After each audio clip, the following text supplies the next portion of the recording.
Yang kedua, saya beli rumah dengan sistem KPR dan diwajibkan masuk asuransi. Mohon penjelasannya. Ini sudah saya jelaskan berulang kali, mohon maaf, tapi saya akan terangkan lagi ya. Dalam Islam tidak ada namanya asuransi sebenarnya ya. Apa itu asuransi? Menjamin sesuatu yang belum jelas bagi seseorang.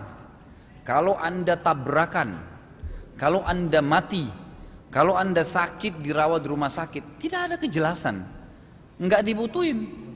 Tahu nggak sampai sekarang survei menjelaskan kan gitu, asuransi yang ada, saya tidak sedang menghardik lembaga asuransi, yang saya jelasin seperti apa kalaupun mau dibentuk lembaga itu seperti apa secara syar'i ya, ada caranya.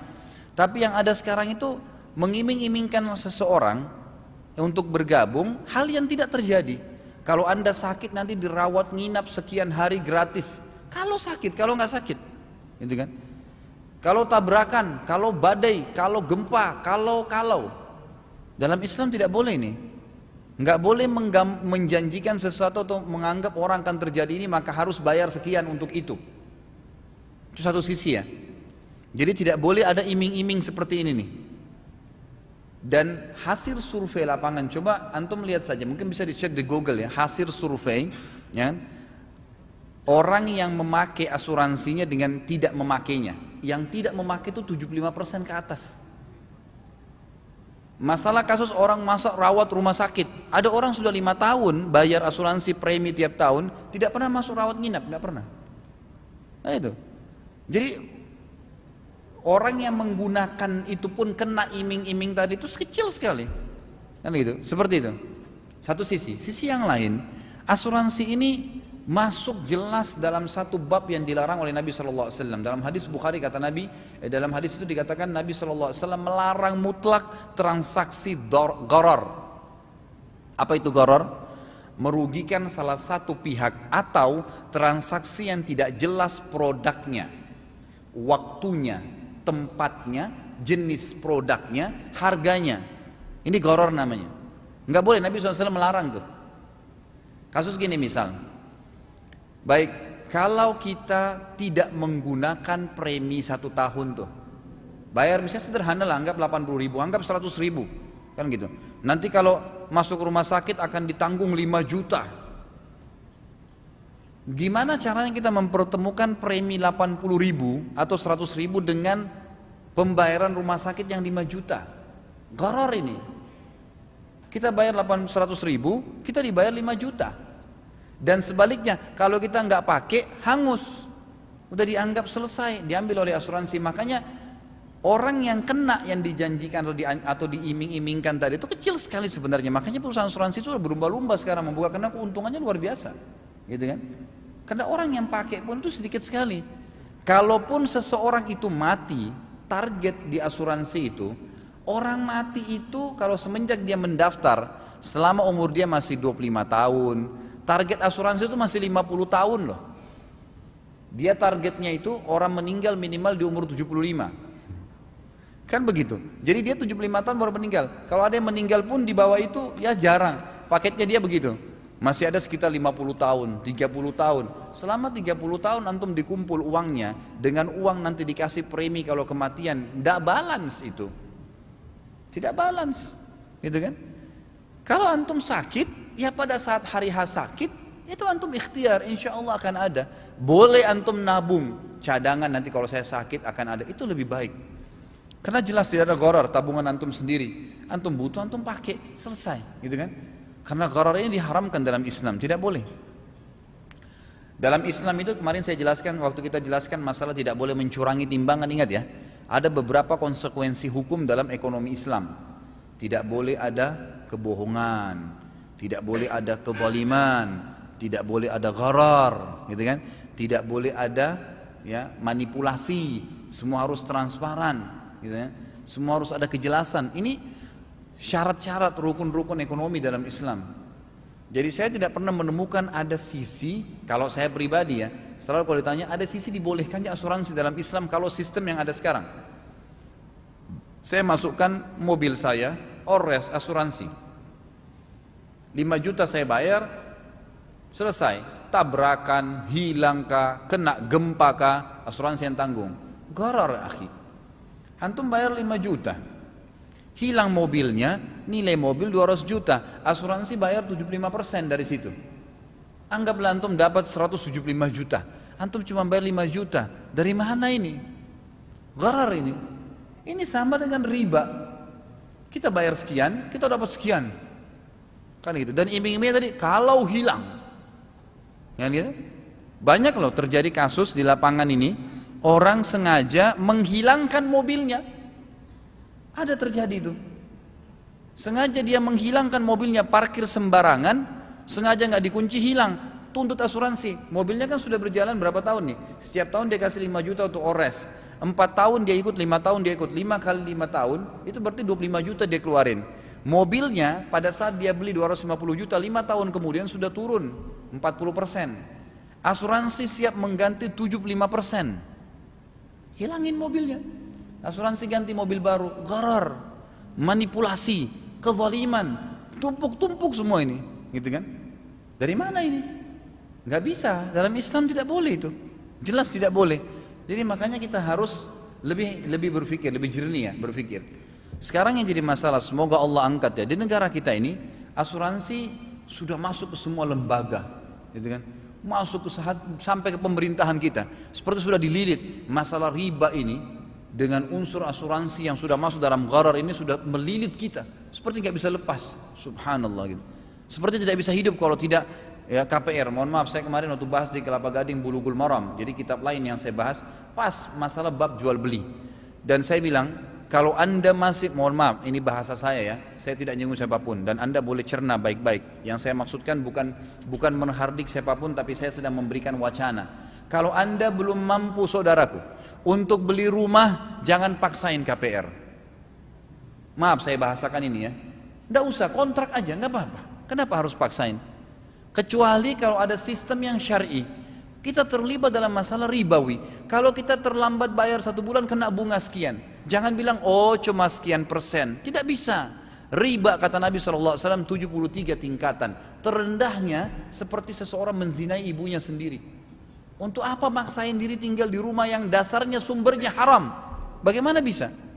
Pasti akan ada konsekuensi hukum tuh. Nanti ribut suami istri, rumahnya jadi nggak enak, masuk pencuri, macam-macam. Kenapa harus paksain? Kenapa sih kalau kontrak? Nggak ada masalah. Di dunia ini memang begitu. Orang kontrak, orang beli, ya, orang sewa biasa. Nanti di surga antum abadi, nggak masalah. Dunia memang begitu sifatnya. Jangan paksain di atas kapasitas kita, gitu kan? Makanya dalam pepatah Basar dikatakan semoga Allah merahmati atau Allah selalu merahmati seorang hamba. Dalam pepatah Basar dikatakan yang selalu tahu kadar dirinya. Kapasitas kita ada. Kapasitas saya bisa beli ini, ya udah nggak usah beli yang itu. Emang sudah begitu. Kapasitas saya bisa makan ini, nggak usah paksain makan itu. Ini yang ada. Kalau ada orang saudaraku bilang saya nggak bisa makan kecuali ayam goreng. Di depannya ada tempe, nggak enak makan tempenya nanti, gitu kan? Ini yang ada sekarang, bismillah makan selesai. Satu waktu ada waktu bisa makan ayam, selesai, ringankan. Begitu kehidupan orang mukmin. Jangan paksain diri. Sampai ada seorang ibu bilang, Ustadz, kalau begitu saya tidak bisa beli rumah. Itu perkataan Anda. Nanti beberapa tahun akan datang, rumah akan naik. Ini yang jadi masalah nih. Nanti masa depan dibicarakan sekarang. Gimana caranya? Siapa yang tahu nanti itu 5 tahun kemudian yang pada saat anda cicil ternyata 5 tahun kita sudah kaya raya bisa beli 10 rumah seperti itu. Kita nggak tahu. Kan gitu. Jadi jangan kurung diri kita di bingkai kehidupan yang kita buat sendiri. Yang sering saya bilang, saya kalau tidak minum kopi pagi hari kepala saya pusing. Ya pusing benar kalau nggak ada kopi. Tapi kalau ada susu, ada air, ada teh, minum saja. Nggak usah jadi masalah. Harus kopi nggak bisa. Saya kalau tidak nikah sama orang ini saya gila benar, gitu kan? Masih banyak hamba Allah yang lain, kenapa harus dia? Nggak bisa, tidak cocok, ya sudah. Gitu kan, orang mukmin mudah saja hidup di dunia, karena dunia cuma sebentar. Baik, lalu bagaimana bentuk asuransi sebenarnya? Kalaupun ada, kita paksakan kalimat ini. Sebagian ulama menulis namanya syarikatut ta'min dalam bahasa Arab. Tidak boleh ada gharar, sama konsekuensi. Tidak boleh ada kezaliman, tidak boleh ada riba, nggak boleh ada manipulasi. Semua ada kejelasan masalah ini. Kalau saya punya perusahaan asuransi, lalu saya mengambil, misal kita ambil konsekuensi asuransi mobil tadi, masalah 5 juta dibayar per bulan, per tahun misalnya preminya ores. Baik, pada saat tabrakan mobil itu, mobil anda ikut asuransi sama saya, 5 juta uang sudah di store ke saya. Tabrakan kena biaya 3 juta. Anda lapor kepada saya, ini Pak mobil saya tabrakan. Baik, saya bilang bawa ke bengkel A. Saya tunjuk sebagai kantor asuransi. Bengkel A, bengkel ini berkualitas. Datang ke sana nilai biayanya sekitar 3 juta. Baik, lapor 3 juta. Asuransi ini harus bertanya kepada orang yang punya duit, mau nggak biaya 3 juta nih? Oh mau, konsekuensinya apa? Nanti akan dikasih bagus, ini jaminan. Baik, maulah. Berarti nanti dibuatin kwitansi bahwasanya dari 5 juta uang dia sudah dipakai 3 juta. Sisa 2 juta loh uangnya ini. Kalau 3 bulan kemudian tabrakan lagi, kena lagi 3 juta, Anda punya kewajiban membayar 1 juta tambahan. Mungkin Anda tanya kepada saya, lalu apa keuntungannya kalau gitu saya ikut asuransi? Keuntungannya karena Anda ditunjukkan bengkel yang bagus, yang berkualitas. Asuransi untung dari mana? Dapat diskon dari bengkel karena punya dapat nasabah. Ini yang boleh secara syar'i. Nggak ada masalah. Ya, tidak ada kezaliman, tidak ada manipulasi, tidak ada gharar merugikan pihak. Ini yang boleh. Allahu a'lam. Jadi saya tidak tahu ya. Kemarin akhirnya ada orang yang bertanya sama saya mungkin seperti ini. Bagaimana kalau seandainya sudah diwajibkan, karena sudah terlanjur KPR tadi, kemudian diwajibkan asuransi, ini sudah terlilit dalam masalah itu. Saran saya Allahu a'lam, jadi kita berlepas diri dari situ. Kalau sudah terlanjur ada ribawi, tadi KPR kita jalankan dengan sistem ribawi, maka jalankan yang ada. Kalau kita punya kemampuan lunasi, kalau tidak jalankan yang ada sambil istighfar kepada Allah dan jangan buka pintu baru lagi. Ini saya sarankan Bapak yang bertanya bisa kembali ke dosa besar ya, yang ke-7 kalau nggak salah ya itu, yang masalah riba itu. Sebentar saya lihatin dulu. Ya, yang ke-7, halaman 31 ini. Maaf Pak, yang bertanya bisa dipegangin dulu. Ini Pak, coba dilihat dulu dalilnya itu ya. Dosa besar ke-7, halaman 31.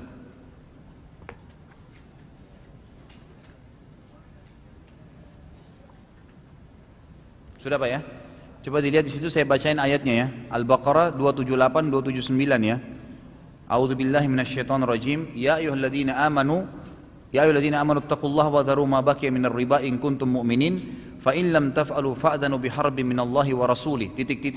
Lihat di footnote nomor 1 Pak lanjutannya. Fa in lam taf'alu fa'dhanu biharbin minallahi wa rasulih wa in tubtum falakum ru'usum amwalikum la tadhlimuna wa la tudlamun. Lihat footnote Pak ya, di bawah sekali. Footnote nomor 1 saya baca terjemahannya. Maka jika kamu tidak mengerjakan atau meninggalkan sisa riba, artinya sudah terlanjur riba nih, kan gitu. Terus kita mau buka lagi pintu riba baru, maka ketahuilah bahwasanya Allah dan Rasulnya akan memerangimu. Artinya Allah dan Rasulnya ini kalimat berat ya, akan memerangimu artinya akan menyusahkan hidup kamu. Dan jika kamu bertaubat dari mengambil riba, tidak membuka lagi pintu riba baru, maka bagimu pokok hartamu yang sudah berlalu selesai, nggak ada masalah. Ambil alih saja, gitu kan? Kamu tidak menganiaya dan tidak pula dianiaya. Al-Baqarah 279. Jadi jelas bahasanya di sini, kalau sudah terlanjur maka bertaubat kepada Allah Subhanahu wa taala, selebihnya jangan membuka lagi pintu riba itu, Allahu alam. Karena ini nanti akan berentetan gitu. Kalau saya sih tidak heran ya, KPR di bank ribawi kemudian direntetin dengan asuransi zulum tadi, kezaliman itu sudah biasa. Karena memang kesalahan dengan kesalahan gitu.